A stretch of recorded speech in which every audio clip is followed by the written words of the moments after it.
Boa tarde, caros ouvintes. Nos reunimos aqui nessa tarde para debater sobre o processo do trabalho após o novo Código de Processo Civil, com a ilustre presença aqui, e bem democrática, uma divisão extremamente democrática, com a presença como nossos debatedores, Dr. Rafael Lara Martins, advogado, presidente do Instituto Goiano de Direito do Trabalho, do professor Dr. Mauro Schiavi, juiz do trabalho, e do professor doutor também Silvio Betromelli, procurador do Ministério Público do Trabalho, para conversar sobre esse tema, que certamente é uma das grandes inquietações do mundo jurídico atualmente, do mundo jurídico brasileiro atualmente, e não é diferente com relação aos estudiosos do processo do trabalho, aos operadores do direito do trabalho e aqueles que militam na justiça do trabalho. Porque o novo Código de Processo Civil, eu faria já uma breve análise introdutória, eu diria que ele, no primeiro momento, até causou uma certa surpresa. Eu me lembro quando a comissão foi formada em 2010, eu imaginava que levaria um ano de discussão e debate até que viesse a conclusão dos trabalhos e mais um bom tempo para que houvesse a aprovação. Surpreendentemente, alguns meses depois, o trabalho foi concluído, foi apresentado numa das casas do Congresso Nacional, em questão de 2, 3 meses obteve a primeira aprovação. E naquele momento já houve uma certa mobilização para que as pessoas pudessem discutir um pouco mais, acompanhar o que estava efetivamente acontecendo de alteração.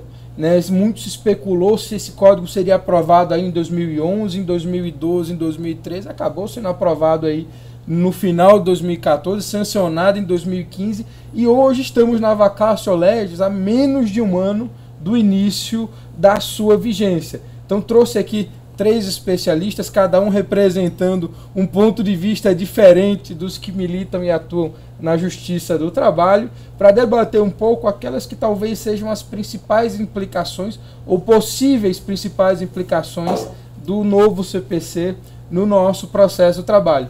Começando então a nossa rodada de debate aqui, eu queria passar a palavra para o Dr. Mauro Schiavi, para que ele fizesse as suas considerações introdutórias sobre esse novo código, o que ele acha, não necessariamente em relação à aplicação do novo código no processo de trabalho, mas sobre o novo código em si, o que podemos esperar de bom nele e o que possivelmente já surge como um atraso nele. Dr. Mauro, por favor, tenha a palavra.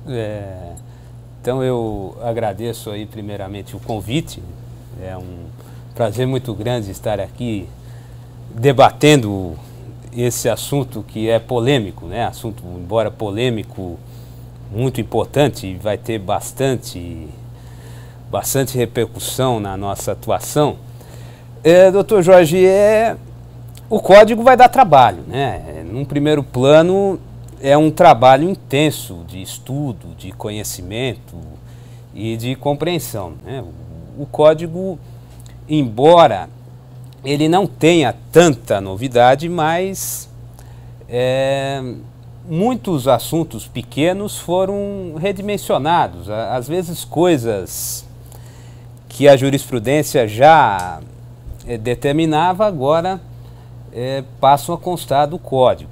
Mas, no aspecto geral, eu destacaria que é um código democrático, Pelo menos é o que nós tivemos informação, O primeiro código aprovado num regime democrático foi uma comissão de juristas preparados, fizeram um anteprojeto, o projeto foi discutido no Senado, foi aprovado, depois foi para a Câmara, depois voltou para o Senado, muita gente opinou, e, enfim, é um código aprovado sob regime democrático. É um aspecto positivo.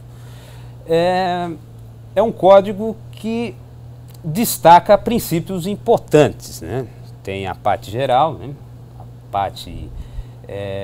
a parte geral aproxima o processo da Constituição Federal, como é uma tendência do processo contemporâneo, de se interpretar e aplicar o processo a partir da Constituição.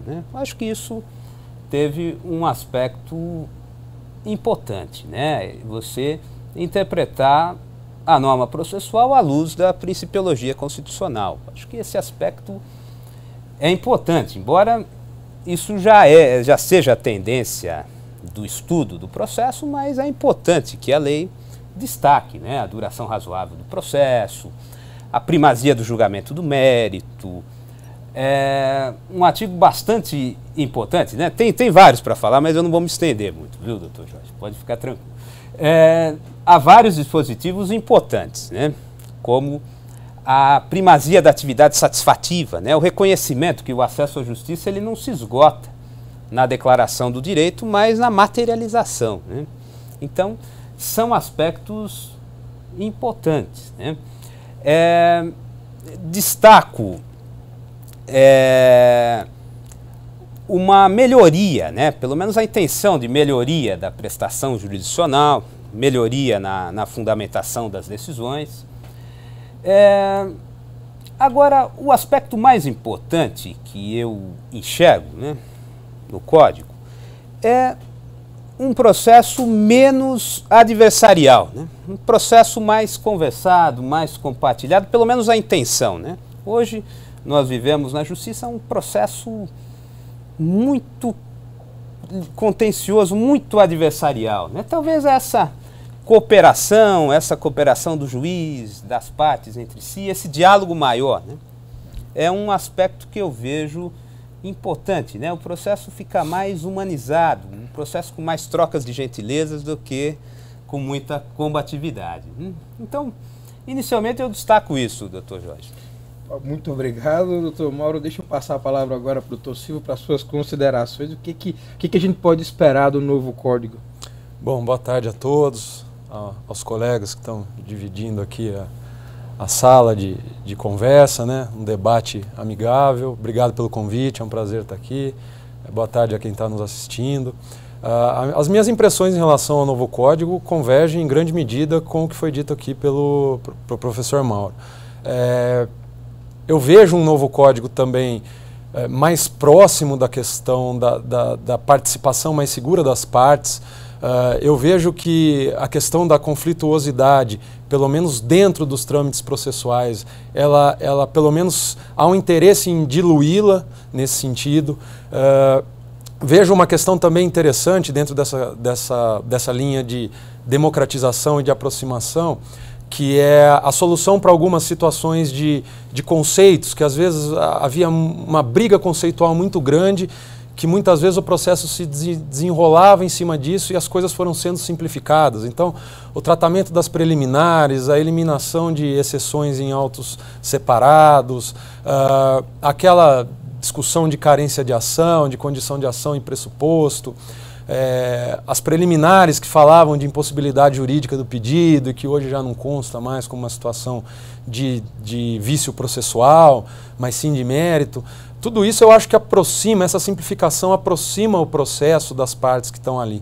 Então essa democratização ela me ficou bastante evidenciada pela leitura do processo. É claro que eu imagino que nós estamos num momento histórico em que algo vai ter que ser construído a partir desse primeiro pontapé que foi esse novo Código.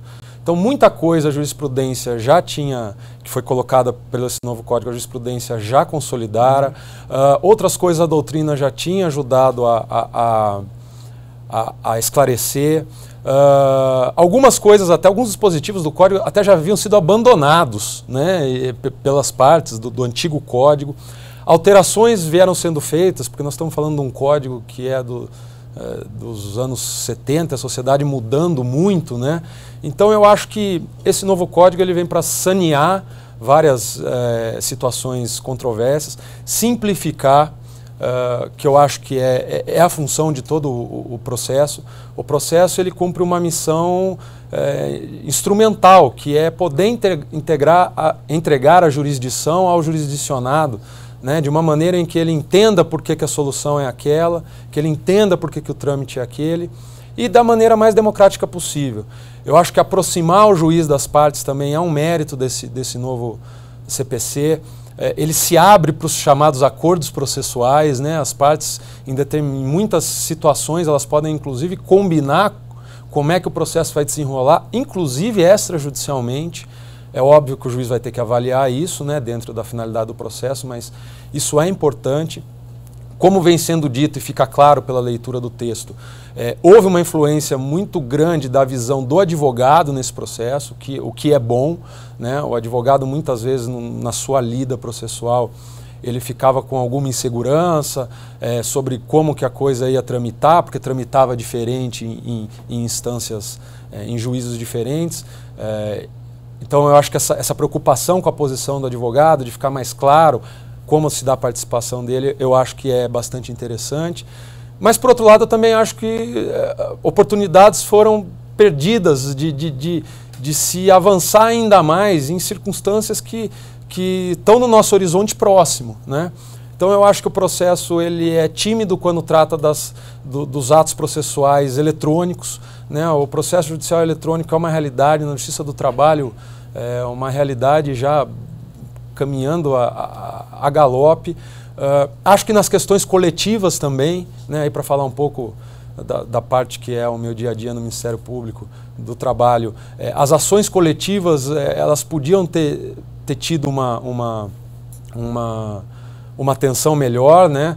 Havia ali um esboço no artigo 333 que acabou sendo vetado desse novo código, que abria margem para o juiz fazer isso, né? Poder entender, porque ele tem a ideia geral das demandas que passam ali pela mão dele, então ele poderia tramitar a situação com a natureza coletiva que ela se apresentava para ele, e isso infelizmente não avançou. Algumas circunstâncias de uniformização de jurisprudência, que depois nós devemos conversar sobre isso, mas em alguns aspectos a gente entende que, por um lado, há que se otimizar o trabalho para que se respeite o princípio da celeridade, mas, por outro lado, também, democraticamente, a possibilidade do surgimento de entendimentos diferentes e de peculiaridades do caso, que é uma circunstância muito presente no processo do trabalho, por exemplo, eu acho que elas acabam sofrendo, né, essa possibilidade de uma dinâmica entre as diferentes teses jurídicas, acaba sofrendo uma maior dificuldade. Enfim, eu acho que, de fato, para a gente poder entender exatamente todos os efeitos, tem que ser um construído, e esse construído começa assim, com esse bate-papo que a gente está tendo aqui. Legal, muito obrigado, doutor Silvio. Doutor Rafael, suas vezes agora, suas considerações. Boa tarde, os colegas que aqui estão e todos que estão nos assistindo. Acho que o doutor Mauro, o doutor Silvio, eles resumem bem um sentimento de criação desse novo código, mas eu questiono e me pergunto por muitas vezes se era necessário um novo código dentro do que ele dispôs a mudar. Se fizermos uma análise geral, eu me arrisco a dizer que pelo menos 3/4 das questões ali reguladas pelo novo código já estavam reguladas pelo código antigo. Então, será que precisamos mesmo desse sacrifício de ter uma nova codificação, um novo conceito, uma nova estruturação de livros? Simplifica, sim, mas a que custo? Qual que é o retrospecto disso? Estamos aí há 42 anos discutindo as aplicações do CPC no processo do trabalho e ainda não chegamos a conclusões. E agora, de repente, a gente vai começar tudo novamente, vamos trazer novos debates, questões que a doutrina já despejou tinta e pensamentos, mais do que deveria, talvez, voltando à tona. Isso tudo é muito complexo, você tem que reestruturar as próprias obras doutrinárias. Então, a relação custo-benefício desse novo código talvez não seja a ideal e o que se esperava, principalmente quando se fala em aplicação aqui para a gente no processo do trabalho. Mas tem o lado positivo, eu acho sempre positivo quando a lei, quando o legislador traz para o texto da lei aquilo que a jurisprudência já previa, como disse o doutor Mauro. Apesar de a jurisprudência já prever, eu acho extremamente interessante a positivação, porque a gente não pode ficar à mercê de uma legislação, principalmente quando se trata de processo, vinda de jurisprudência e doutrina. Isso tem que ser legalizado, isso tem que trazer segurança às partes têm que conhecer de fato a regra que vai ser aplicada. Acho que, momentaneamente, doutor Silvio, a diferença de juízo para a aplicação vai se agravar num primeiro momento. Mas vamos passar, sim, por uma simplificação. E eu até chamo a atenção aqui que, talvez, para o Ministério Público também, para o doutor Mauro, que é juiz, com certeza não, Mas para os advogados, o Código de Processo Civil novo ele já está em vigor.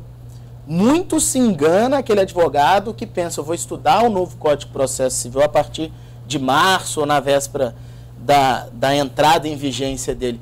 Porque as reclamações trabalhistas, as iniciais que estão ajuizando hoje, elas podem ser instruídas já na vigência do novo Código. E você tem uma situação de aplicação da lei no tempo, em que você pega o processo no estado que se encontra e aplica-se a nova legislação processual, resguardando, evidentemente, aqueles atos já realizados, que você vai ter processos que hoje estão sendo dados entrada pelos advogados e que amanhã ou depois o juiz vai analisá-lo à luz do novo Código de Processo Civil, tanto na audiência de instrução quanto no próprio julgamento. Então, o advogado ele precisa já estar vislumbrando o novo Código numa análise de estratégia processual real e imediata, porque a estratégia processual é o que vai efetivamente definir ali o rumo do processo dele. E a questão da colaboração, para pegar aí carona no que foi dito por todos, ela é muito bem-vinda e que, na verdade, nós no processo de trabalho estamos muito acostumados com ela, né? Eu acho que está se tentando trazer para o processo civil, para os processos que têm a tramitação deles na justiça comum, algo que a justiça do trabalho já está acostumada a fazer, que é dialogar, que é conversar, que é estar mais próximos às partes, uma das outras. Os advogados no processo de trabalho, eles já se iniciam na audiência, antes mesmo eventualmente se apresentar uma defesa, e eles precisam conversar, até pelo volume e a rapidez, a celeridade que se dá ao processo. Algo que não vemos com muita frequência na justiça comum. Então esse princípio de colaboração, ele é bem-vindo para o processo de trabalho, mas ele é uma revolução no processo comum. Ele traz uma nova ótica. Nós temos uma sociedade extremamente litigiosa e que essa litigiosidade da sociedade, ela está crescendo pelo conhecimento amplo dos direitos, o acesso à informação, o grande número de colegas, cada dia maior, de acordo com o número de universidades. E isso traz uma litigiosidade na sociedade que a gente precisa começar a repensar em como resolver esses conflitos sem precisar de uma resposta do judiciário para eles.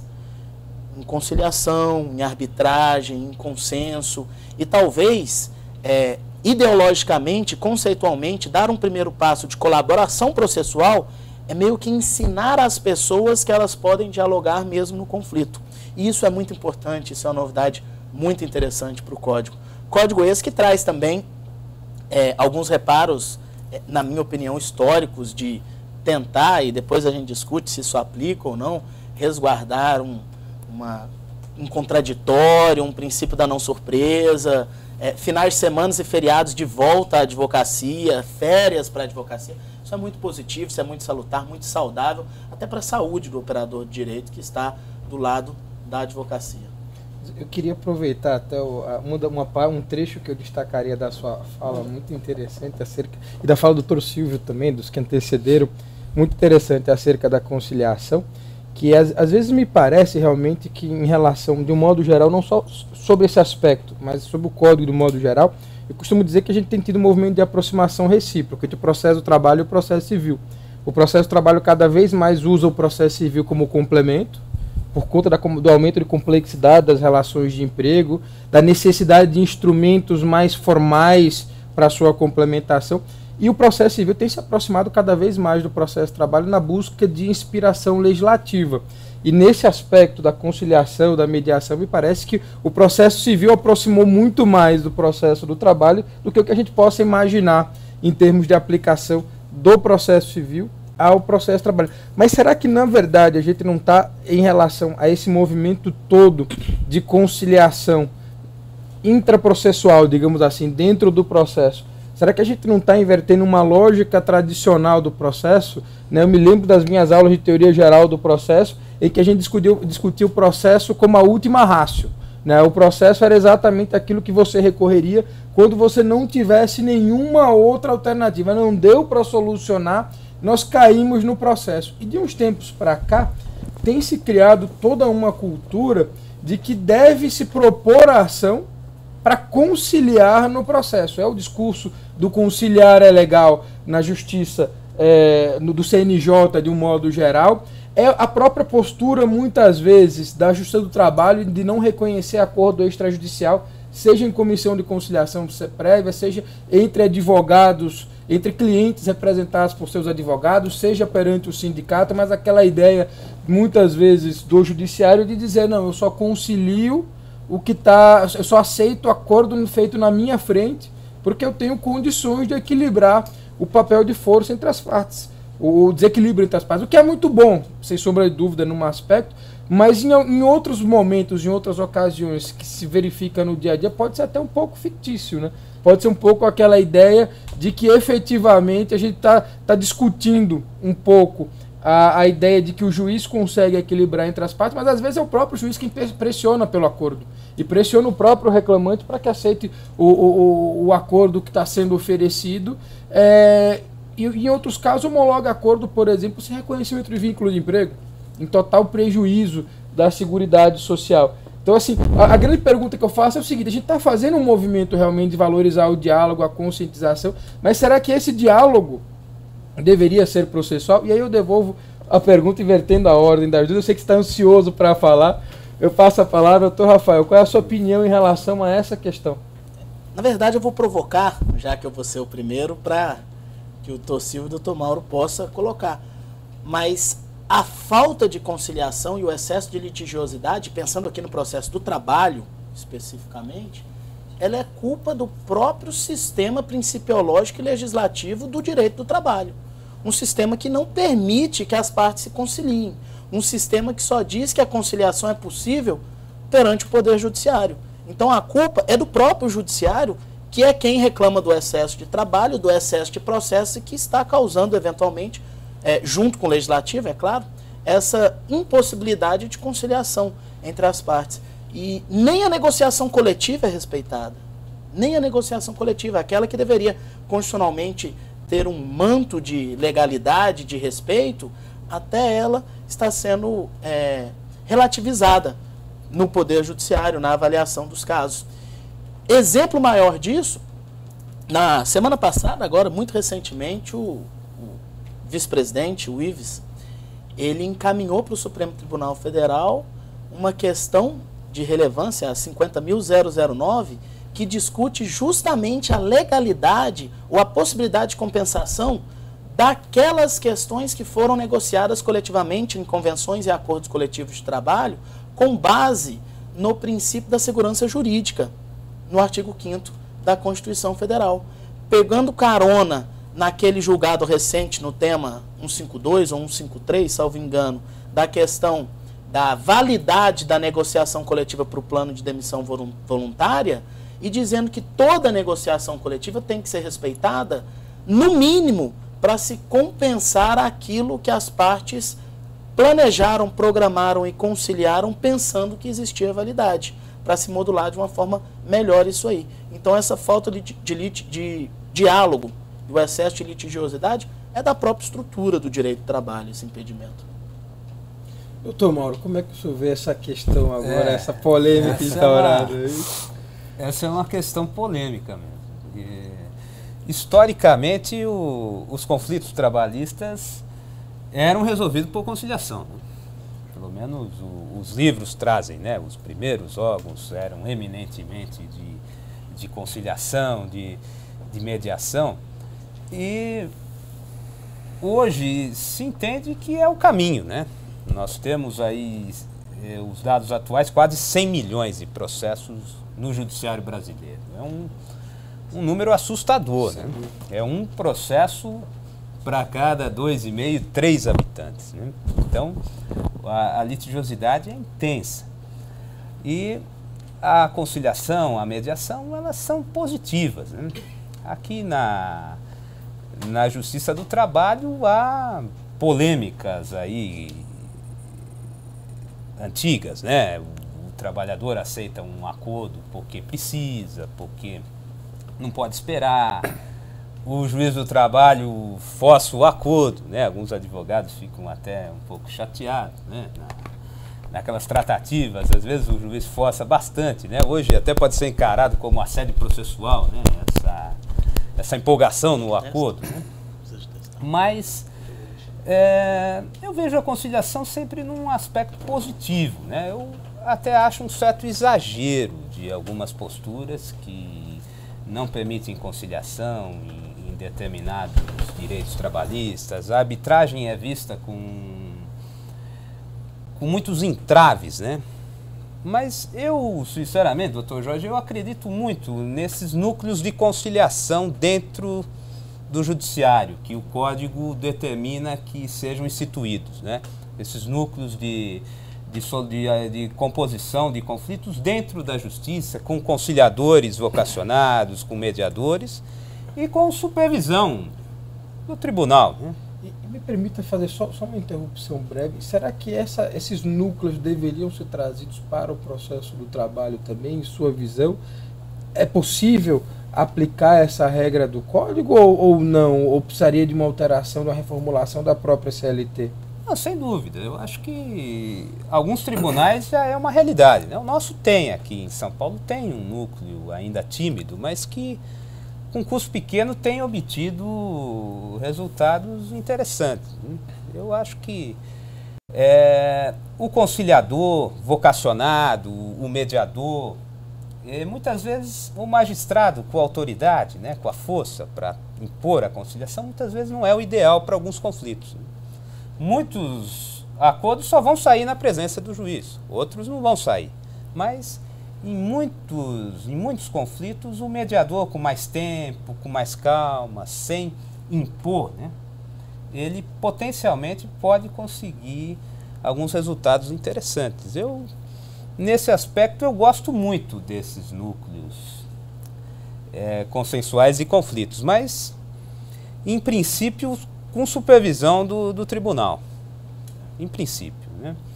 Mas o caminho é esse mesmo. Eu acho que com a sociedade, com esse número de conflitos, né, eu vejo a conciliação um aspecto muito positivo. E o Código, apesar de não ser o ideal, ele dá um novo impulso, né, na solução consensual, na solução até de tirar o conflito fora do judiciário. Muitas vezes se acredita que o trabalhador vai à justiça e vai ter uma solução adequada, vai ter um processo bem tramitado, e as falhas estruturais da justiça muitas vezes impedem até, e muitas vezes o sujeito sai de lá decepcionado. Eu acredito que a decisão ela se mede pela qualidade e não por quem vai dar, né? Eu acho que a decisão boa pode ser do mediador, pode ser do árbitro e principalmente das próprias partes, né? Já dizia o grande Canelucci que o acordo é a sentença das partes, né?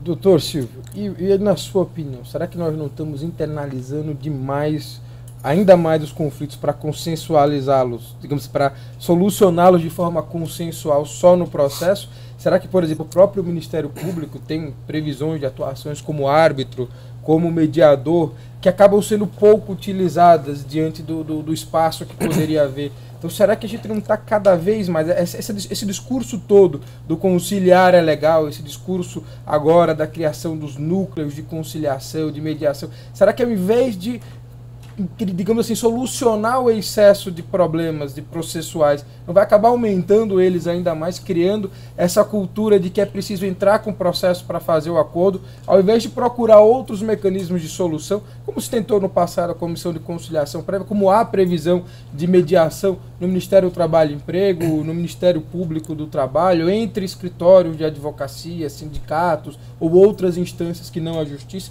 Como é que você vê essa solução do Código de tratar mais uma vez, dar muita ênfase na solução, na conciliação dentro do processo, digamos assim?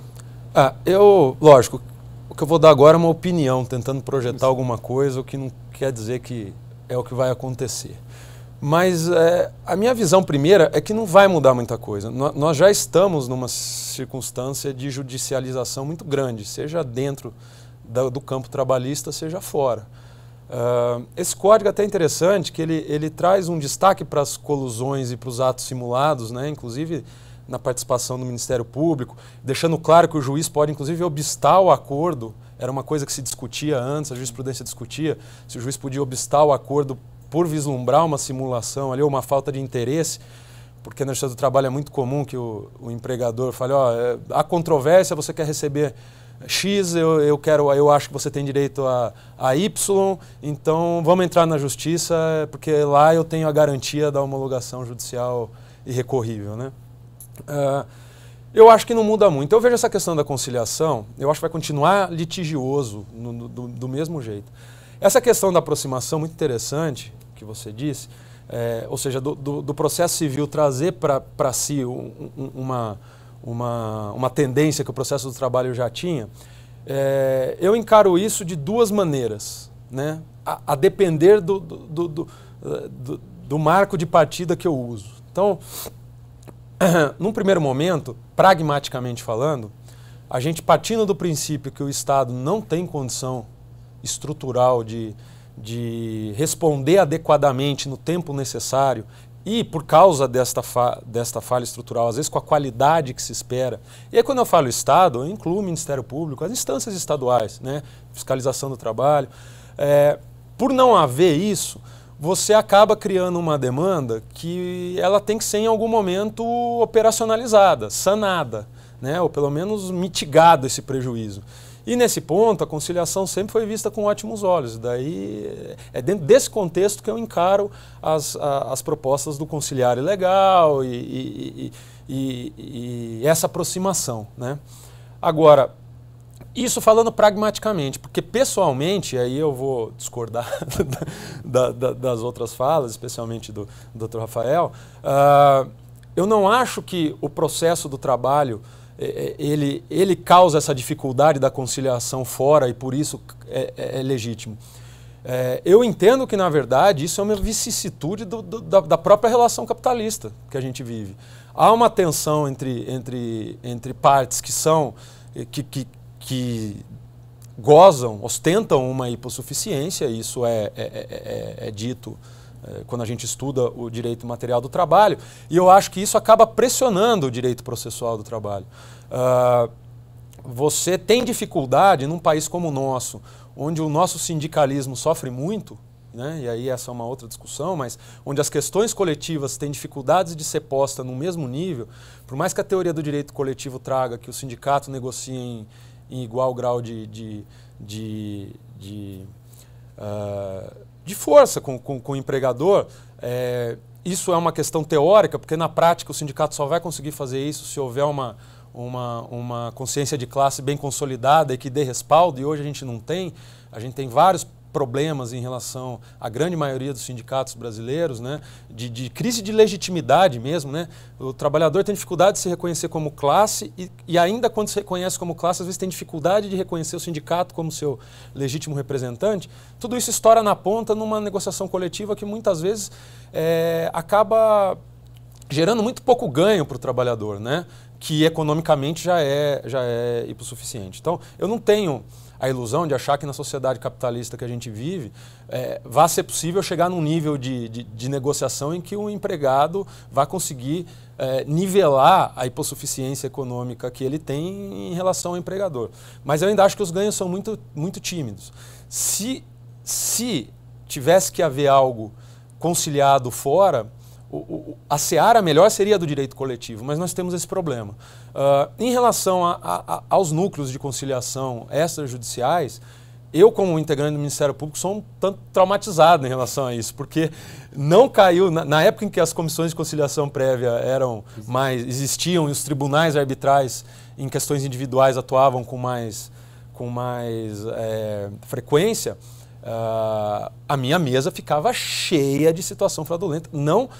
Não caiu na minha mesa, nesses anos de Ministério Público, uma situação de conciliação. E não fiquei sabendo, pelas instâncias onde eu passei, de uma situação onde não houvesse um prejuízo importante, né? Então, claro, a concepção da ideia é boa, mas na prática eu acho isso complicado. Por quê? Porque, de novo, a pressão da relação material-social acaba trazendo isso.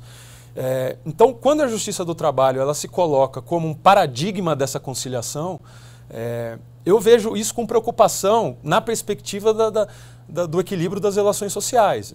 Enxergo isso. Mas não quer dizer que eu não entenda o porquê que esse movimento existe, né? E eu volto a dizer, esse movimento existe a partir de uma confessada deficiência estrutural do Estado, né? O ponto ideal é que o Estado conseguisse ao máximo possível tentar nivelar ou diminuir essa diferença, mas não consegue. Então, os acordos feitos em juízo, né, em regra, que tornaria um direito que a gente estuda como indisponível mais disponível, sim, e aí na raiz da crítica os mais radicais vivem bradando que a justiça do trabalho é justiça com desconto, porque o sujeito vai lá e faz um acordo por menos e tal. E também a necessidade do juiz empurrar para isso, por quê? Porque ele é um trabalhador também, então quer dizer, ele tem ali ele é pressionado por uma carga de trabalho muito grande, advinda da litigiosidade. Eu acho que isso não deixa de ser, na verdade, uma confissão de um fracasso em termos de justiça social, embora a justiça do trabalho seja muito relevante em relação a isso. Então, só para encaminhar para a sua pergunta, eu acho que o direito processual civil, apesar dele beber nessa fonte do direito do trabalho, e eu não acho que isso seja algo de se louvar, a questão do grande número de conciliação pela justiça do trabalho, mas eu acho que ele vai se adaptar melhor ao direito civil por causa das questões que são tratadas em grande número envolvendo questões patrimoniais, enquanto no justiça do trabalho a gente está tratando normalmente de questões de natureza alimentar. Então, eu acho que vai se adaptar, né? Eu também acho que a população tem uma certa restrição quando a gente fala dessa questão do trabalhador e da justiça social e da justiça com desconto, mas quando a gente faz um paralelo, por exemplo, com o direito do consumidor, a pessoa entende melhor, né? Que a conversa não se dá no mesmo patamar. Então, o Estado ele tem que tentar o máximo possível tentar proteger de prejuízos maiores. Então, nesse ponto, só para responder a sua questão, haverá mais litigiosidade? Eu acho que não. Acho que vai continuar muito litigioso. Eu acho que já é muito litigioso. Mas eu acho que é litigioso por causa da essência da relação social que envolve empregado e empregador. Então, nesse ponto, eu acho que vai continuar igual. Eu acho que vai continuar o mesmo número de acordos que já tem e nós vamos seguir nessa linha. E vamos pensar, então, agora na litigiosidade em si, né? Instaurou do conflito, tem-se o processo. Como é que vai ser essa aplicação do novo CPC ao processo do trabalho? Eu digo isso só para contextualizar. Nós temos uma situação em que hoje aplicamos o artigo 769 da CLT, que traz dois grandes freios à aplicação do processo civil ao processo de trabalho. Omissão e compatibilidade, trocando em duas palavras, né? Quando é que você vai procurar o processo civil para complementar o processo de trabalho? Quando você não encontra a norma na CLT, que seria a omissão, e quando a norma que você encontrar no processo comum, nem se fala em CPC, mas no processo comum, ela é compatível com a norma da CLT. Esses dois conceitos, eles sempre trouxeram uma certa insegurança jurídica. Tradicionalmente, a omissão era fácil de você detectar. Era uma questão normativa. Você pegava o código, lia do início ao fim, achou o preceito, você aplica. Não achou, você pensa no segundo momento, que é o da compatibilidade. Em 2006 e 2007, quando na visão de muitos houve uma reforma no processo civil, ainda no Código de 73, que fez com que em algumas passagens, notadamente na execução, e notadamente em algumas questões recursais, o CPC ficasse mais moderno, digamos assim, do que a própria CLT, surgiram as doutrinas aí da lacuna axiológica, do ancilosamento normativo, que justificavam que você eventualmente aplicasse uma norma do processo civil, mesmo havendo uma norma própria do processo de trabalho, ou seja, não havia uma omissão formal, havia uma omissão lacunosa, mas que permitia que você buscasse o processo civil como complementação. Agora a gente normalmente reabre esse debate, porque o novo Código de Processo Civil, no artigo 15, fala expressamente que ele é aplicável, ao tratar da sua aplicabilidade, ele fala que ele é aplicável para solucionar questões eleitorais, trabalhistas, fiscais, naquilo, e eventualmente até penas criminais, naquilo que não houver norma própria. Só que ele usa duas expressões, né, de forma subsidiária e supletiva. E aí eu pergunto, começando por você, doutor Silvio, que foi o último que nos falou aqui, como é que você viu o artigo 15? Ele vai revogar o 769, os dois vão coexistir. Como é que nós vamos analisar esses requisitos de omissão e compatibilidade agora, com essa ideia de aplicação supletiva e subsidiária e supletiva, e não apenas mais subsidiária? Bom, eu parto do princípio, do entendimento, que o processo, a finalidade do processo do trabalho não se desvincula da finalidade do direito material. Eu vejo o processo do trabalho como um instrumento para a aplicação do direito material. Então, nesse ponto, na minha opinião, não muda nada. Para mim, o 769 continua ditando, e o artigo 15 do CPC, do novo CPC, é que tem que ser interpretado em compatibilização com o artigo 769. A relação material que o processo do trabalho, da qual o processo do trabalho se incumbe, ela é uma relação material, como eu disse na minha última fala, diferente do que da maioria dos assuntos tratados no âmbito do Código de Processo Civil. Então, nesse ponto de vista, eu acho que o 769, quando ele é aplicado num sentido global, e aí deixa eu ver se eu consigo me fazer entender.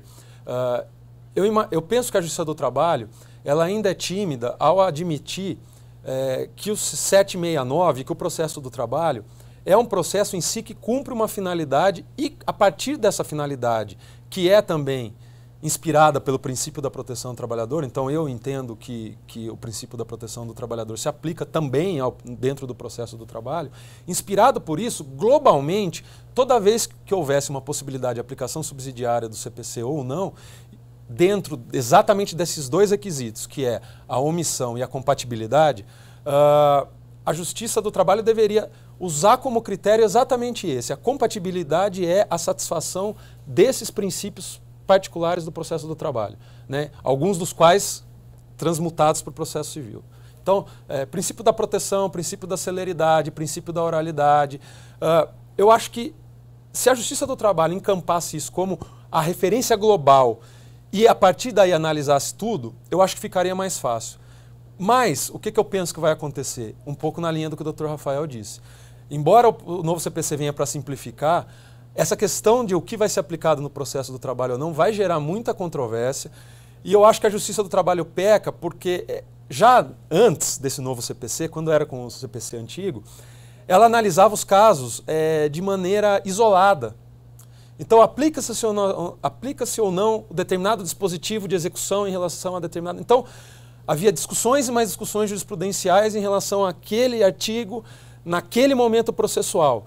E às vezes, e aí então você tinha uma coxa de retalhos. Olha, essa parte aplica, esses artigos da execução se aplicam, esses outros não se aplicam. Acaba até dificultando o trabalho do próprio operador, né? Porque você tem que reconstruir essa coxa de retalhos. Ao passo que eu acho que as respostas seriam mais homogêneas se ficasse muito claro que a grande referência é essa.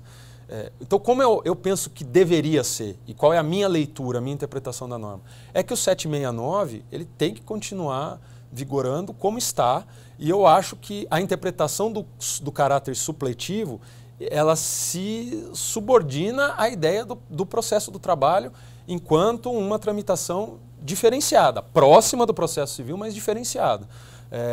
Eu não concordo com alguns processualistas civis quando eles dizem que, na verdade, o processo do trabalho tem que se deixar inundar pelo processo civil.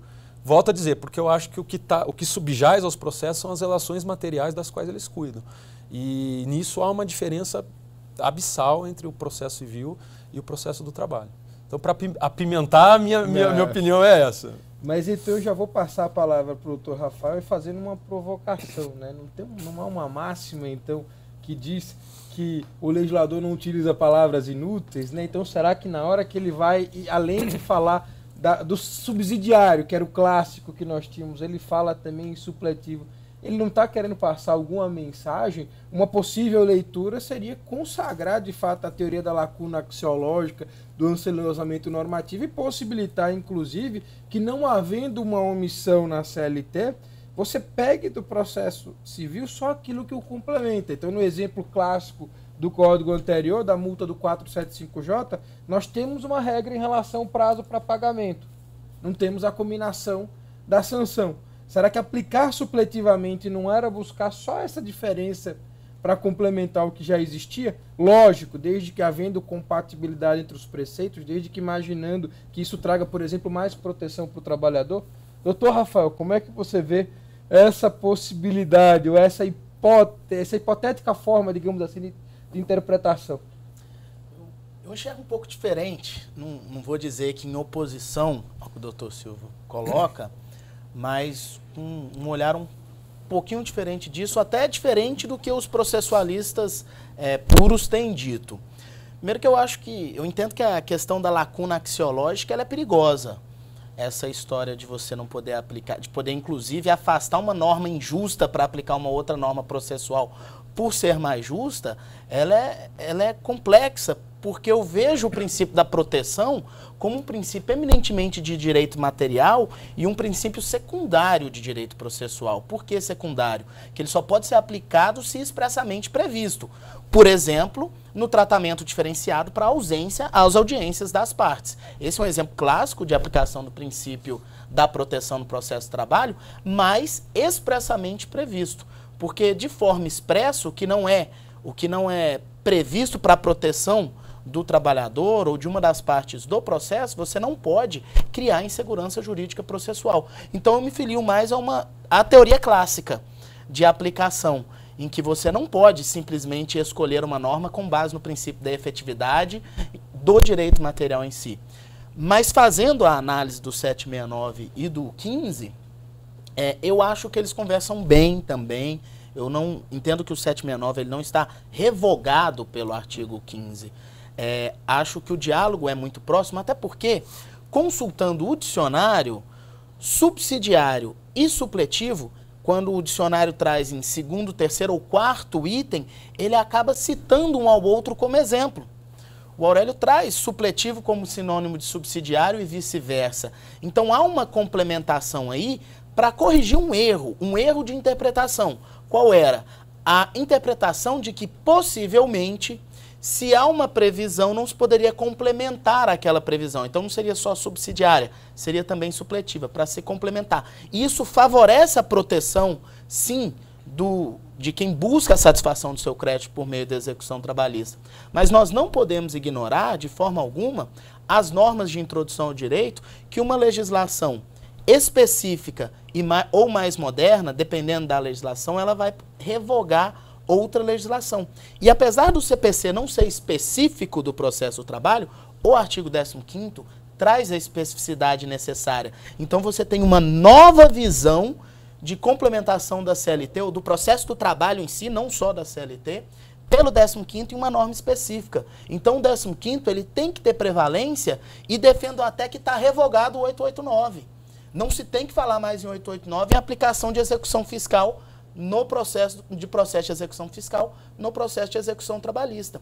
Só que temos que entender que essa aplicação ela tem que ser uma aplicação geral. Eu não posso fazer uma aplicação seletiva, onde se é mais justo, por exemplo, para aplicar a multa do antigo 475J de 10%, eu vou fazer a leitura de possibilidade de aplicação. Mas para aplicar do incidente do incidente de desconsideração de personalidade jurídica, aí isso eu já não quero, não acho que é supletivo, não acho que há uma omissão.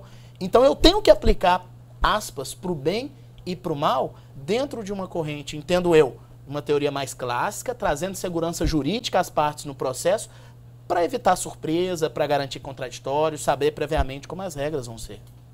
Muito bem. Chegamos, infelizmente, na hora do nosso intervalo, mas o doutor Mauro não se engane achando que ele não vai ter, que ele escapou da polêmica, não. Voltaremos para discutir um pouco mais sobre como vai ser feita agora, após essa possível antinomia que nós temos entre o artigo 15 e o 769, como iremos ler o artigo 15 após o início da sua vigência efetiva. Um breve intervalo de 15 minutos, na volta eu já passo direto a palavra para o doutor Mauro se posicionar em relação a toda essa controvérsia que vai sim ter uma grande relevância na aplicação, no processo do trabalho após a aplicação do novo CPC. Olá, caros ouvintes, terminamos o primeiro bloco do nosso debate sobre o processo do trabalho após o novo Código de Processo Civil. Como vocês puderam acompanhar, os nossos debatedores se posicionaram acerca das impressões que têm do novo Código de Processo Civil. De uma maneira geral, o veem com bons olhos, com a perspectiva. De um modo geral, eu diria que, filtrando os comentários feitos, se chegou à conclusão de que o código ele não era imprescindível, não era necessário e não será revolucionário, mas que tem sim alguns aspectos que podem ser muito interessantes para modificar, para melhorar o processo brasileiro, como, por exemplo, o aspecto relacionado com a valorização da conciliação e da mediação, que pode sim, pelo que deixou muito claro aqui o juiz Mauro Schiavi, ser aplicado ao processo do trabalho, como já vem sendo aplicado, por exemplo, pelo Tribunal Regional do Trabalho da 2ª Região, onde há núcleos de conciliação e mediação. Logo em seguida se entrou um pouco no debate mais acalorado acerca do que seria, então, de que se essa conciliação ela é positiva ou não, se chegou a um consenso, eu diria que talvez com uma certa divergência de opiniões, de que se chegou eu diria que há uma parcela dos nossos debatedores que de fato acha que a conciliação, sim, essa valorização da conciliação judicial, se ela não é a mais adequada, ela é necessária diante do elevado nível de litigiosidade que nós temos no processo do trabalho, muito embora com alguma ressalva, particularmente com a que eu expressei e com a que o colega Rafael expressou, de que ela cabe, talvez, estimulando ainda mais que as pessoas entrem com a ação para conciliar dentro do próprio processo e não tentem tanto as formas alternativas de conciliação extrajudicial, mas acabou se tornando necessário em razão de fraudes históricas que aconteceram aí nas tentativas de valorização de mecanismos extrajudiciais de solução de conflitos trabalhistas. E nós paramos o nosso debate justamente num dos temas mais palpitantes da discussão e da conversa, que é como é que nós leremos o artigo 769 da CLT após o início da vigência do novo Código,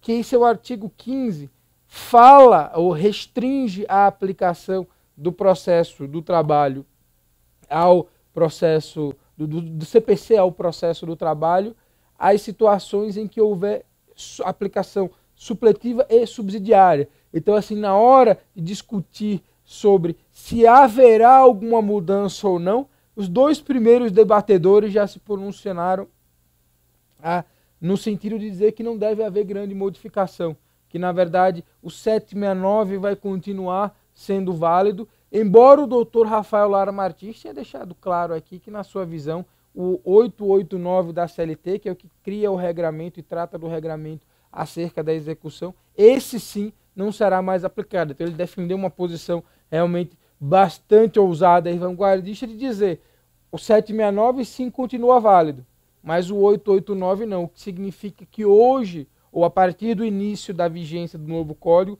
com toda a segurança, aquela ideia antiga de aplicar a lei de execução fiscal antes de aplicar o processo comum, e leia-se por processo comum o Código do Processo Civil, não vigorará mais. E nós teremos uma situação em que depois da CLT, a próxima norma, mesmo em matéria de execução, a ser buscada, será sempre o Código do Processo Civil, e não mais a consolidação das leis do trabalho.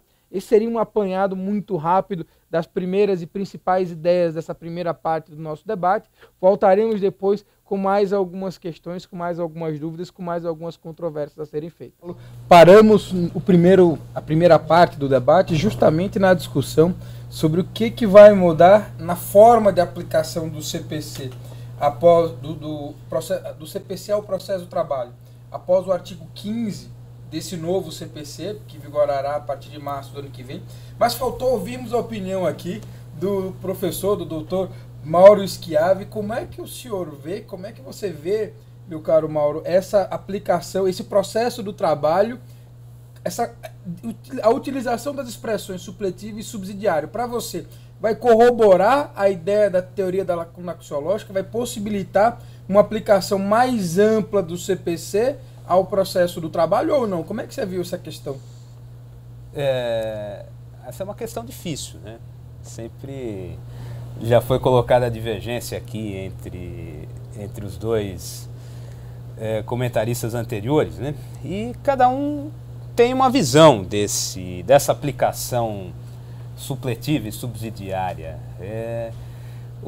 Os mais populares costumam dizer que cada juiz do trabalho tem um próprio código, né, em razão de que cada um aplica de uma forma, né? Alguns são mais permissivos, outros mais restritivos, né? Mas em si, considerando o artigo 15 em si, não muda tanta coisa, né?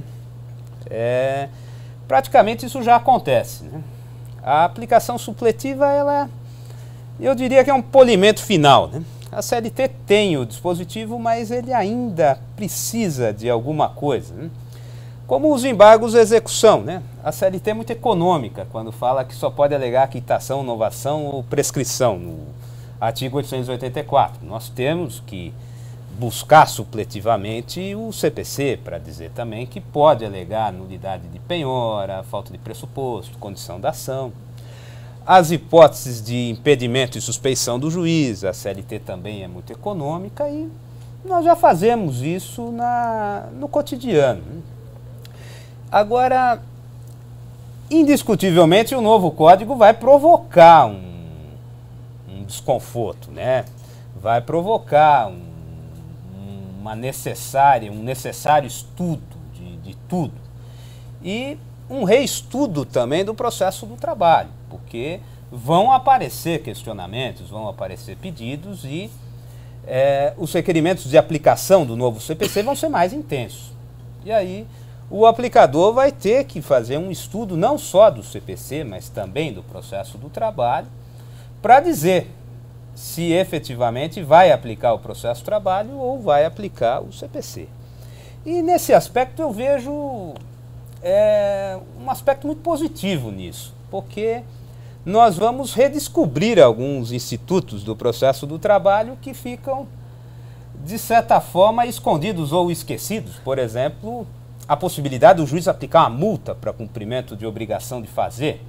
O artigo 652D diz que o juiz pode, é competência, aplicar multas e demais penalidades nos atos da sua competência. O novo CPC, o artigo 139, inciso 6, diz lá também, né? Compete ao juiz aplicar todos os meios coercitivos, indutivos, inclusive para a obrigação de pagar. Então, questões desse tipo, assim, exemplificativamente, vão gerar uma discussão bastante interessante no processo do trabalho. Mas, para resumir, não muda muito.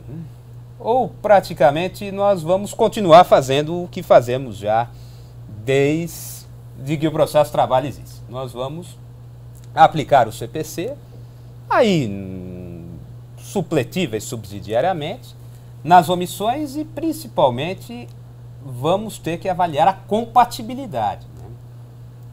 E se ainda que omisso não for compatível, nós não vamos aplicar. Agora, eu tenho uma opinião dessa aplicação subsidiária mais aberta, né? Assim como nós devemos repelir o que não é compatível, nós não devemos obstar aquilo que vai gerar melhoria. Eu acho que aí eu divirjo um pouco e acredito que nós podemos ter um olhar mais aberto em alguns institutos que vão materializar as promessas constitucionais de acesso à justiça, duração razoável do processo, efetividade e, principalmente, o processo justo. Eu acho que o processo, acima de tudo, tem que ser justo. Então, nós podemos ter uma flexibilidade maior de aplicar o CPC naquilo que for propiciar melhoria. É dessa forma que eu penso.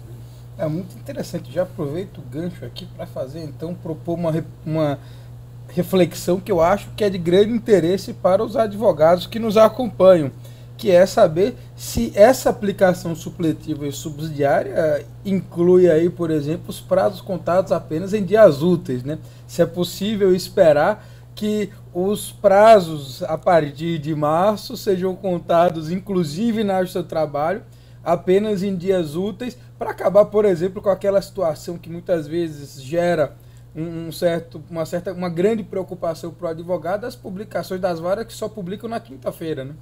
Para o prazo dos embargos terminar na terça-feira, ou publicam na terça-feira antes do feriado prolongado, né? Para o advogado cancelar a viagem. O que vocês acham, doutor Silvio? Vamos ter prazos contados em dias úteis? Isso é compatível com o princípio da razoabilidade do processo? Podemos aplicar ou não porque há norma própria na CLT? Como vai ficar essa questão na sua visão? Na minha visão, teoricamente é simples. Eu acho que pelo princípio da celeridade não se aplica, por incompatibilidade. O processo do trabalho tem o dever de ser mais célere.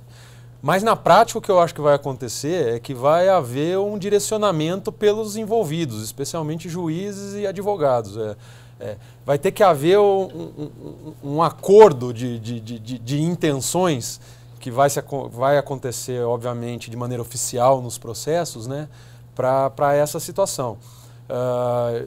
Eu acredito que isso vai influenciar na celeridade dos processos. Acho que isso não é bom num primeiro momento, mas não acho que simplesmente não se aplique e isso não vai ser discutido. Eu acho que isso na prática vai gerar reflexão entre principalmente advogados e juízes. Né?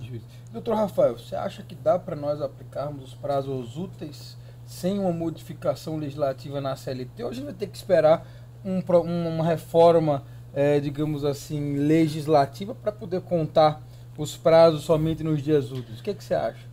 De forma bastante objetiva e pragmática e até com coerência no discurso de uma teoria clássica e mais conservadora, eu vou advogar contra o interesse pessoal aqui e dizer que não.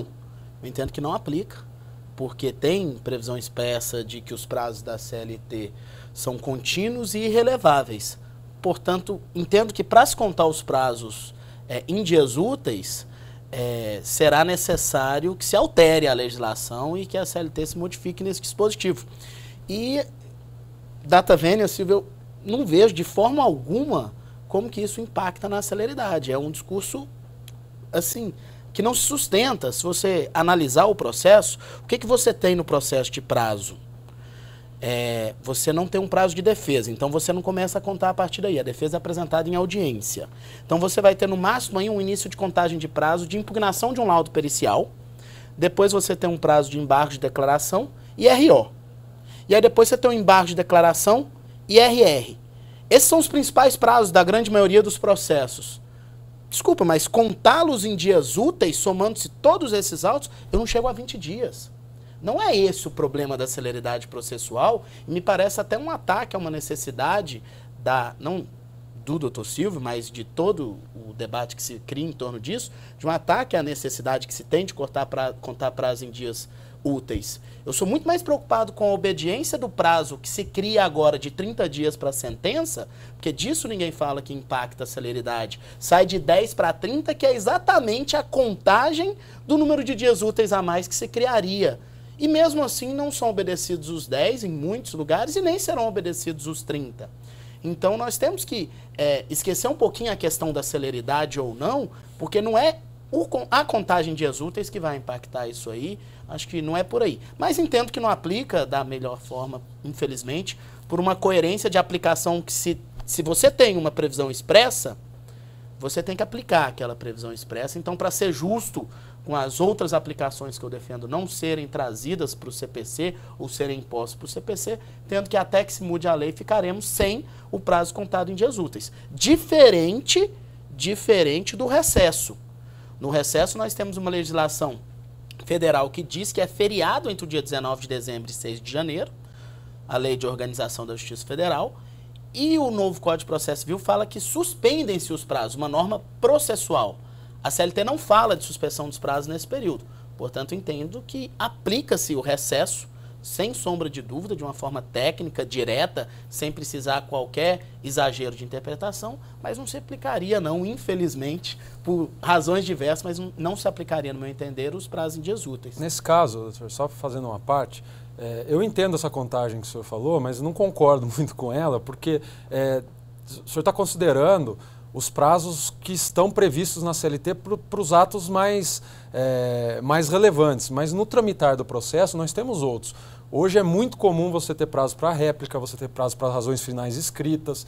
Tudo isso somado, prazos quando envolve tutela de urgência ou tutela de evidência, mas antes tutela liminar. Você tinha cumprimentos, né, a fazer, o juiz estipula prazos. Nessas situações todas, dependendo de que interpretação for dada, se esses úteis valem só para prazos próprios ou para outros tipos de prazos que um juiz determina ou não, eu acredito que isso possa impactar bastante, né? É óbvio que existem outras coisas que impactam mais e nisso a gente concorda, na celeridade. Mas nesse caso eu acho que essa conta dos 20 dias ela pode na verdade se transformar numa conta maior. Então eu entendo o que o senhor disse. E em relação ao prazo de recesso, nisso a gente concorda, porque eu acho que para além de qualquer debate técnico processual, eu acho que é um direito fundamental do advogado, que é um trabalhador. Previsto na Constituição. E eu já fui por muito tempo, com muito orgulho, advogado, de poder descansar, né? Então eu acho que nesse ponto a gente concorda. Eu acho que isso já deveria ser respeitado de imediato. Doutor Mauro, eu vou aproveitar então, vou jogar a mesma pergunta para você, mas com um complemento aí, para caírem duas buchas, com perdão da palavra, no seu colo. Uma, essa questão da contagem dos prazos em dia útil, mas eu já vou aproveitar também o gancho que o doutor Rafael falou aqui, do prazo de 30 dias para prolação da sentença, lembrando também que agora há uma exigência maior em relação, digamos, à fundamentação da decisão judicial, que o juiz vai ter que rebater, pelos termos do novo código, todas as teses, e não só enfrentar as questões, como a gente dizia no passado, ele vai ter que rebater tese a tese dos advogados. Eu queria que você nos falasse sobre a contagem do prazo, mas também como espera aí, o que haverá de mudança no seu dia a dia, agora que o juiz vai ter um pouco mais, digamos assim, de dias oficiais para prolatar a sentença, mas terá que, na prolação da sua sentença, rebater um a um todos os argumentos da defesa, todos aqueles que vêm com ainda que assim não fosse, né? Não fosse isso bastante. Por amor ao debate. Por amor ao debate, enfim. Todas essas teses sucessivas próprias do princípio da eventualidade. Como é que o senhor vê essas questões todas aqui? Não, são questões difíceis, né? Começar pelo prazo, que é mais fácil, né? Sou simpático essa tese da contagem em dias úteis. Acho que acho que não impacta, embora tradicionalmente vão fundamentar na questão da celeridade, que a CLT, se me falha a memória, no artigo 770 diz que os prazos são contínuos e irreleváveis, mas eu sou simpático. Eu acho que isso não impacta muito. O que impacta na duração do processo é o tempo morto, né? É o tempo que o processo fica aguardando a prática de atos, isso é um problema de estrutura, isso o código não resolve, né? Agora, o prazo em dias úteis acho que é uma questão justa, né?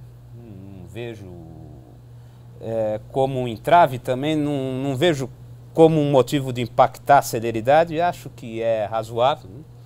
Como é razoável o novo código considerar tempestivos os atos praticados antes do prazo, como é razoável corrigir um defeito simples do recurso, eu acho que essa ideologia é importante e também acho que o advogado tem direito à desconexão, né, em janeiro, né? Acho que são posturas justas e não tem por que inibir a aplicação só em razão de um dispositivo da CLT, mas acredito que, por segurança, é uma questão que o Tribunal Superior do Trabalho tem que dialogar com a OAB e, se necessário, editar um procedimento normativo, uma instrução normativa, como fez o TST quando dilatou a competência da Justiça do Trabalho. O TST editou uma resolução e disse, olha, o procedimento para essas causas é da CLT, não se teve grandes problemas e acho que uma instrução normativa do TST, para maior publicidade, para maior confiança, resolve essa questão do prazo. Isso não seria permitir que o TST entregue-se ao TST uma competência legislativa processual? Mas os tribunais já fazem isso, né? Até porque não tem como o legislador prever tudo, né? Embora nós tenhamos um código detalhado, né? E também, tradicionalmente, isso faz parte, né? Eu acho melhor fazer, a exemplo do agravo regimental, que existe em regimentos internos, é melhor fazer do que ficar esperando, né? Porque quando tem interesse político, a lei vem. Quando não tem, né? Eu acho que o momento do judiciário, até o momento que a gente vive do direito, é fazer as coisas acontecer, né? De uma forma ou de outra, o judiciário tem essa missão de se não tomar posturas para ter um processo razoável, pelo menos para um processo equilibrado, um processo justo. Mas acho que o senhor tem razão quando o senhor fala que não é a lei processual que vai fazer isso. Porque o novo código, por exemplo, ele traz prazos até para o servidor. Então ele tem um dia para... E existe uma questão estrutural que vai muito além da capacidade do servidor. Então assim, o direito ele não pode negar, ele tem que almejar transformar a sociedade, mas ele não pode ser mais realista que o rei. Então nesse caso, eu, por exemplo, ao ler esse dispositivo, a gente coloca em xeque a efetividade disso, porque há um problema estrutural. Agora a questão da fundamentação, né? Essa é uma questão que certamente vai dividir, né, advogados e juízes. Há muitos juízes preocupados com essas exigências de fundamentação. Eu destaco aqui uma preocupação, né, nessa questão da fundamentação com a jurisprudência, né, porque existe um dispositivo no parágrafo 1º do artigo 489 que determina que o juiz, se for divergir de entendimento dominante, que fundamente, né, e uma certa coerção psicológica para aplicar os entendimentos já uniformizados, né. Eu vejo um pouco com reservas esses dispositivos, né? Até que ponto o magistrado deve acompanhar a jurisprudência? Será que o magistrado não teria o direito constitucional de interpretar livremente o direito, né? Essa é uma questão para uma outra discussão, né?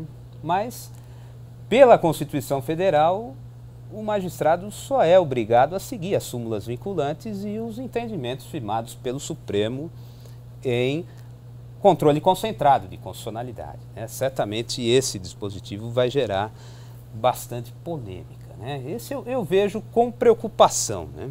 Vejo com preocupação a necessidade do juiz ficar justificando por que não vai aplicar um entendimento ou vai aplicar o outro, né? Até mesmo porque o novo Código permite, inclusive, que os tribunais uniformizem a jurisprudência, e essa jurisprudência uniformizada do 2º grau vai exercer uma influência bastante forte para o 1º grau aplicar, né? Mas tirando essa preocupação, o fato de ter que apreciar todos os argumentos, indiscutivelmente isso já acontece, né? Quando você não aprecia um argumento que a parte entende pertinente, ela embarga, né? Nós temos milhares de embargos de declaração nesse sentido. Num primeiro momento isso assusta, né? Isso gera um desconforto, até porque o processo do trabalho ele permite muitas teses e muitos pedidos, né? No outro dia eu peguei uma inicial com 250 pedidos, uma defesa com 450 páginas, né? A nossa realidade aqui, fática e cotidiana, é uma quantidade grande de matérias, né? E muitas vezes alguns pedidos são julgados de forma automática, com base na súmula tal, indefiro os honorários, com base na súmula 329, né? E o novo Código diz que não pode simplesmente fazer menção ao dispositivo, né? Aí eu acredito que nós vamos ter um período aí de maturação, um período de adaptação do que será o modelo de fundamentação ideal. Agora, indiscutivelmente, a fundamentação é um direito fundamental da parte. É um mandamento constitucional, indiscutivelmente, né? Num primeiro momento vai provocar desajustes, vai provocar discussões, mas depois, de forma lenta, eu acredito numa melhoria qualitativa das decisões em razão disso, né? Também não acredito que o magistrado vai ter que apreciar todas as teses. Ele vai ter que apreciar as teses relevantes, né? E que possam infirmar a conclusão. É o que diz o Código, né? Também nós vamos ter um momento de sedimentação da jurisprudência para dizer quais são as teses importantes ou o que seria esse modelo de fundamentação que diz o Código, né? Então nós vamos passar por um momento de adaptação. Agora, não vejo esse aspecto como negativo, né? Até isso, indiscutivelmente, é uma aspiração antiga dos advogados, né? Teve um ministro do TST que deu uma palestra no Congresso semana passada aqui do Tribunal. Ele fez uma afirmação até forte, né? Que esse é um código do advogado, pelo advogado e para o advogado, né? Nesse artigo, acredito que sim. Nesse artigo, acredito que seja uma aspiração antiga dos advogados. Mas também vai depender muito se isso vai pegar, né? E vai depender da postura dos tribunais. Então, é um dispositivo que assusta, mas a efetividade vai depender bastante da postura dos tribunais. Então, é dessa forma que eu enxergo. Agora, depois dessa provocação aqui para o juiz, e aproveitando até para dar uma opção de comentar se tiver interesse, eu queria perguntar para o doutor Rafael como você viu a nova regulamentação da reconvenção. Eu diria até que em alguns aspectos ela me parece, pessoalmente, aqui é uma opinião pessoal de fato, um pouco anacrônica em alguns aspectos. Então, assim, no início, o primeiro projeto que eu li sobre o novo código, a primeira versão do projeto que eu tive em mãos para analisar, ainda em 2010, não usava a expressão reconvenção. Falava-se em pedido contraposto. E a ideia era que tivéssemos efetivamente, a partir de então, somente o pedido contraposto, como no caso dos juizados especiais, como no rito sumário, enfim, o pedido contraposto, mas não mais a reconvenção. Durante a tramitação pelo Congresso Nacional, ressuscitou-se a expressão reconvenção, mas de uma forma muito curiosa, porque a expressão, o texto legal fala, na contestação, o réu poderá, com alguns requisitos lá explícitos, que são os mesmos de sempre, apresentar reconvenção. E ainda diz mais, que essa reconvenção pode ampliar o polo passivo e, eventualmente, ampliar o polo ativo da lida. Em que sentido? Pode alguém que não participou do processo, desde que presente os elementos, se juntar ao processo como reconvinte. Então, se de repente tem um réu, mas tem 2 reconvintes. E pode acontecer de você chamar como reconvindo alguém que não é autor da ação. E aí você pode ter um autor e 2 reconvindos. E o texto fala na contestação, uma coisa que na hora que eu bati os olhos me deixou muito pensativo, é como é que a gente vai viabilizar isso em termos estruturais da contestação. Né? Vai ser uma qualificação geral, em que você vai ter o nome na própria qualificação do autor, do réu, dos reconvintos, dos reconvindos. A gente vai fazer uma peça corrida em que você escreve a contestação e depois escreve a reconvenção logo abaixo. Como é que a gente vai estruturalmente? Eu diria que nesse aspecto nós temos uma situação nova que os manuais não previam, né? E que jamais imaginaram. Como é que você imagina, doutor Rafael, que a gente vai operacionalizar essa questão da reconvenção da forma como ela terminou desenhada? Já que me foi oportunizado, eu vou só fazer um comentário muito rápido. Na fala que o Dr. Mauro citou o ministro, dizendo que o código é para o advogado, pelo advogado e feito pro advogado, né? Eu fico feliz de saber que temos o código assim, porque vocês podem ter certeza que se está protegendo de alguma forma o advogado, você está protegendo o jurisdicionado. Porque o papel do advogado é proteger o jurisdicionado. Então, o advogado ele precisa ser amplamente protegido em todas as situações, porque o advogado nada mais é do que a voz do jurisdicionado, e a razão de existir o poder judiciário é a satisfação do interesse do jurisdicionado. Então, se isso é assim, e não acho que seja um código para os advogados em sua totalidade, mas se assim for, é uma excelente notícia, porque o jurisdicionado vai estar muito bem protegido nesse particular. Mas só pegando o gancho também sobre a questão da fundamentação, eu concordo plenamente com o que o Dr. Mauro falou, acho que é uma questão de maturidade.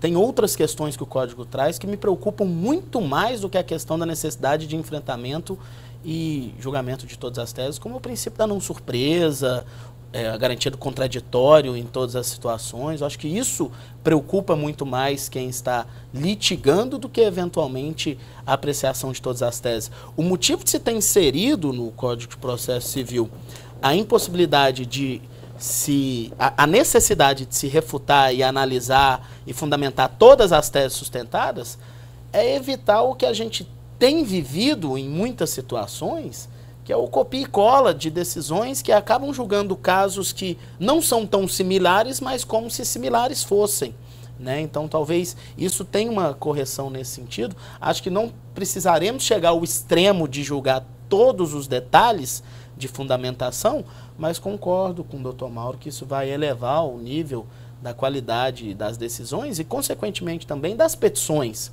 Os advogados, o Ministério Público do Trabalho vai ter que elevar o nível de qualidade das suas petições, porque entendo que só tem que ser apreciada uma apresentação, uma tese que ela é exposta de forma adequada, clara, fundamentada de forma juridicamente concreta e correta e possível.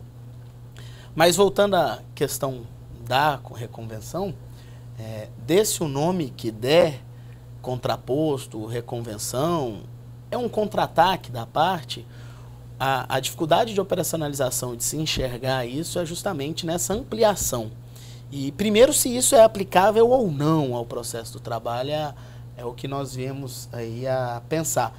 Porque a jurisprudência tem refutado as possibilidades de ampliação dos polos passivos e ativos. Apesar de em alguns momentos existir disse que implica no menor efetividade e celeridade processual, ficar expandindo os polos processuais, porque você acabaria resolvendo questões que não são afetas à relação de trabalho, direito de regresso, questões que se resolveriam no âmbito civil, dentro de um processo trabalhista, e aí o trabalhador seria prejudicado, o que eu concordo em uma análise, mas que, infelizmente, aplicado de uma forma um pouco cega, às vezes traz algumas injustiças de impossibilidade de ampliação e de resolução de um polo. E a reconvenção, quando se fala de ampliação desse polo, eu estou ainda com uma dificuldade muito grande prática de se enxergar o processo do trabalho em se resolver isso, mas na petição vai ser muito simples, na minha opinião. Nós vamos ter lá uma qualificação, fulano de tal, já qualificado nos presentes autos da reclamação trabalhista proposta por ciclano, abaixo, num outro parágrafo, também em face do novo reconvindo, chamado nesse momento ao processo, ou o nome que tecnicamente se for dado, já qualificar a parte embaixo, que deve ser citada a partir dali, dependendo de como vier o despacho do juiz, e aí eu já começo a gerar uma primeira reflexão da dificuldade de aplicação disso no processo do trabalho. A citação é ato que não depende do juiz no processo do trabalho. E na reconvenção, se você já tem uma possibilidade jurídica de incluir alguém, passa a ter uma citação que depende do juiz? Ou continua-se a ter uma possibilidade de citação que independe do juiz? Isso tudo são questões que, como o Dr. Mauro falou, lentamente vai ter que ser digerida, mas eu não estou muito certo da aplicabilidade disso no processo do trabalho de ampliação desse polo. Acredito que vai haver resistência disso, mas que isso no Código de Processo Civil vai ter uma situação muito interessante, porque já se prevê até honorários específicos para essa reconvenção. E honorários é um assunto que eu estou ansioso para começarmos a falar sobre ele, como sempre. Mas que a reconvenção ela vai existir, e foi importante se colocar na mesma peça, como princípio de simplificação dos atos processuais, como o Torcil bem falou, e a dúvida é como se isso vai realmente ter uma aplicação plena no processo de trabalho. Tenho minhas dúvidas. Doutor Silvio, jogando agora a bomba no seu colo, né, e ainda falando de reconvenção, o Código também trata de uma situação muito peculiar em matéria de reconvenção no que diz respeito à substituição processual, possibilitando que em situações de substituição processual a reconvenção não seja direcionada para os substituídos, mas para o substituto processual, claramente, o Ministério Público estando claramente entre eles. Então, de repente, entre as atribuições institucionais estará fazer contestação, né, ou melhor, contestar reconvenções eventualmente ajuizadas em processos em que o Ministério Público atue como substituto processual. Como você vê essa situação que vai ter nitidamente uma implicação no seu dia a dia, nas suas atribuições, nas suas tarefas? Como é que você viu essa inovação processual? Com preocupação, né? Com preocupação.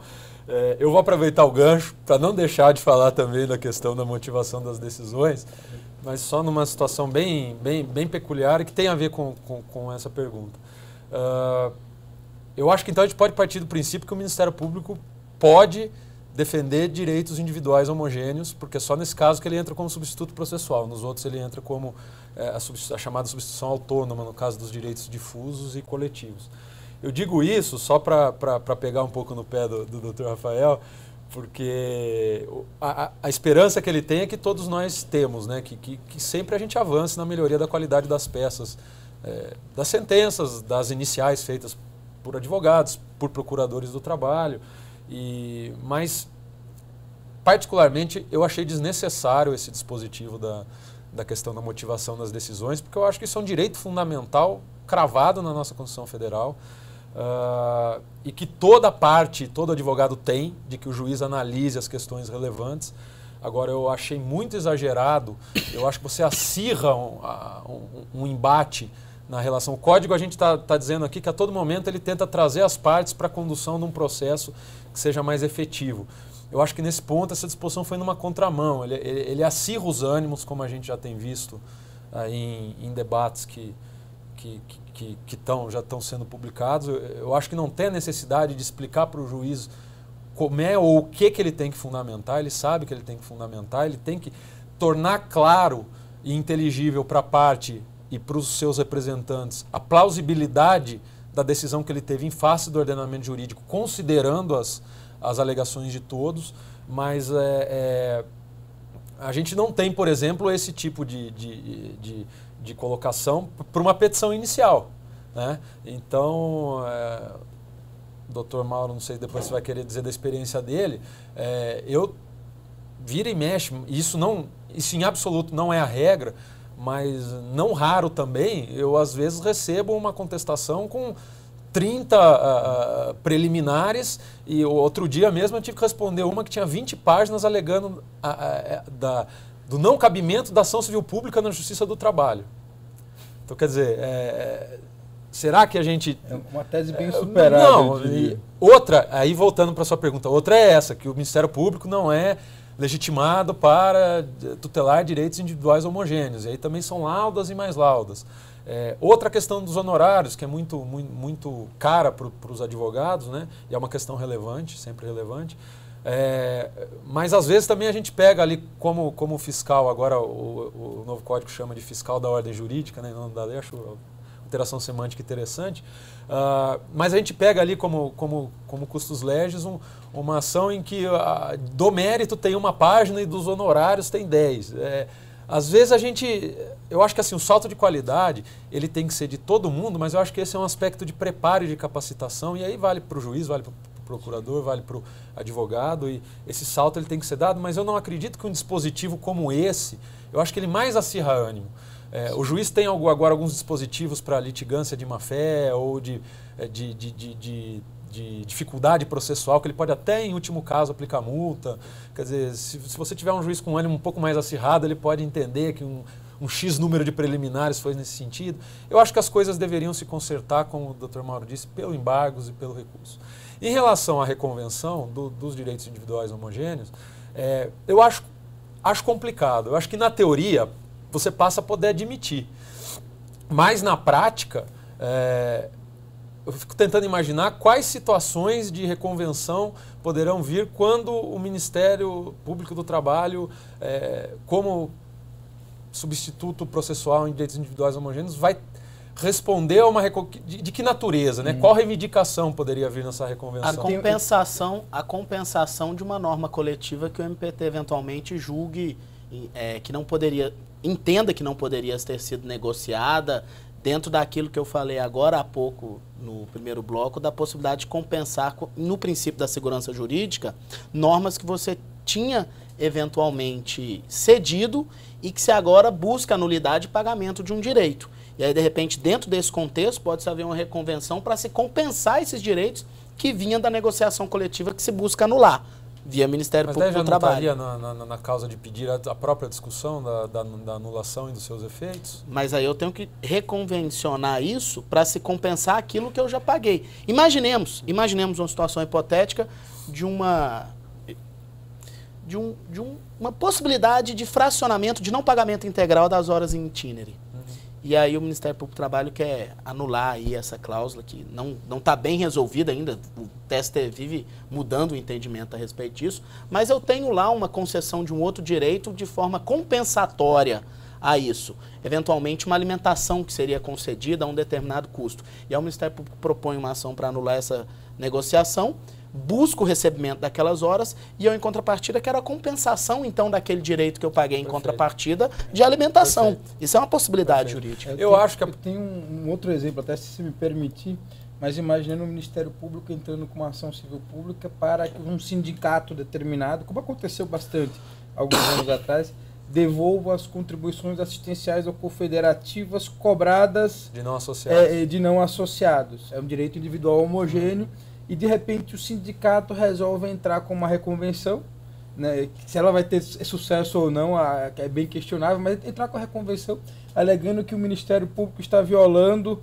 a sua autonomia, está ferindo a liberdade sindical, e resolve entrar com uma reconvenção que, nesse caso, nem seria dirigida aos substituídos, mas ao próprio substituto processual. Eu estou imaginando essa possibilidade em casos como esse.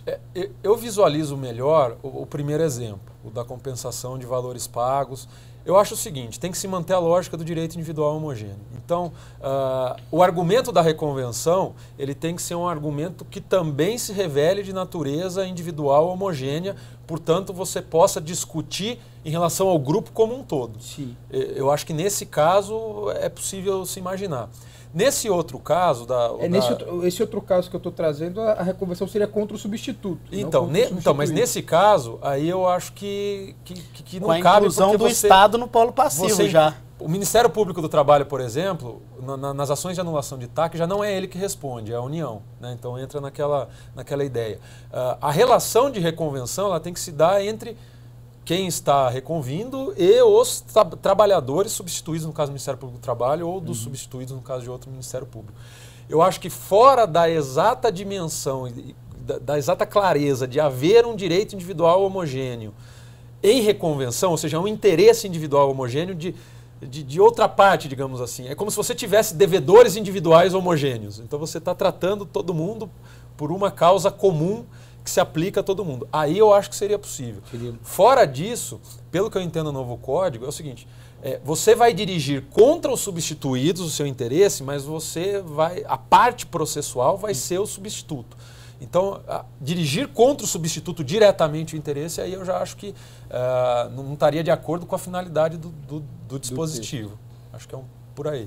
Estamos aqui já caminhando para o final do nosso debate, né? O nosso tempo está se encerrando, infelizmente. Precisaríamos de mais oportunidades como essa para discutir um a um todas as questões mais polêmicas, mas já que estamos aqui na Escola Superior de Advocacia, na Escola dos Advogados, na Casa dos Advogados, não poderia deixar de falar dos honorários advocatícios, daí direcionando já a pergunta para o Dr. Rafael, que se disse ansioso para falar sobre esse tema. Eu queria perguntar efetivamente o que vai mudar em relação aos honorários sucumbenciais na Justiça do Trabalho, ou será que nada vai mudar em relação aos tais honorários sucumbenciais no Justiça do Trabalho? O que você visualiza aí para um futuro próximo, a partir do novo código? O debate de honorários na advocacia, ele tem que estar sempre presente, independente de posições sedimentadas ou não. Não vou entrar nesse detalhe, porque eu acho que não temos tempo e não é o foco, mas acho até que hoje a não aplicação dos honorários sucumbenciais na Justiça do Trabalho está equivocada. Entendo que a súmula ela tem uma interpretação inapropriada. Deveria ser apropriada nas situações em que as partes não estão representadas por advogados. Nas situações em que elas estão representadas por advogados, esvai-se a possibilidade do argumento, do juspostulante, etc. Mas tudo bem. Vencido isso, imaginando-se que a interpretação está correta, que realmente não há que se falar em honorários, que as súmulas elas refletem aí a melhor interpretação do direito nesse sentido, nós temos o próprio Tribunal Superior, que tem uma outra súmula, também, a meu ver, de discutível acerto, que é a questão de, nas instâncias extraordinárias, para o recurso de revista, você precisar estar representado por advogado. E aqui, eu pego um gancho, já presumindo também correta essa interpretação, para dizer o que tem de novo. E tem novidade. Dentro do contexto de interpretação já existente, continua-se não aplicando honorários sucumbenciais para as instâncias ordinárias, para o primeiro e para o segundo grau. Porém, o novo CPC ele traz a novidade de recursos em grau recursal, você ter honorários sucumbenciais. E fala que eles podem ser majorados na fase recursal, inclusive extraordinário. Portanto, se eu tenho um Tribunal Superior do Trabalho que já reconhece que nas fases extraordinárias eu preciso estar representado por advogado, e se agora eu tenho um Código de Processo Civil que traz uma regulamentação não prevista, evidentemente omissa, na CLT, possibilitando-se a condenação de honorários sucumbenciais à parte vencida, inclusive em grau recursal, eu ouso dizer que agora nós temos honorários sucumbenciais na fase recursal extraordinária da revista no processo do trabalho. E o vocábulo, para já adiantar um contra-argumento, o vocábulo de majoração dos honorários que o novo Código de Processo Civil traz, ele não pode ser interpretado como mera majoração, e sim como, inclusive, fixação. Porque se assim não fosse, eu cairia no absurdo de estar interpretando que o dispositivo de majoração em fases de recursos extraordinários não poderiam ser aplicados se uma parte ela reverte totalmente uma decisão em fase extraordinária. Então você tinha honorários sucumbenciais para uma parte, você vai reverter isso completamente, arbitrar novos honorários e já com a fase recursal acrescida.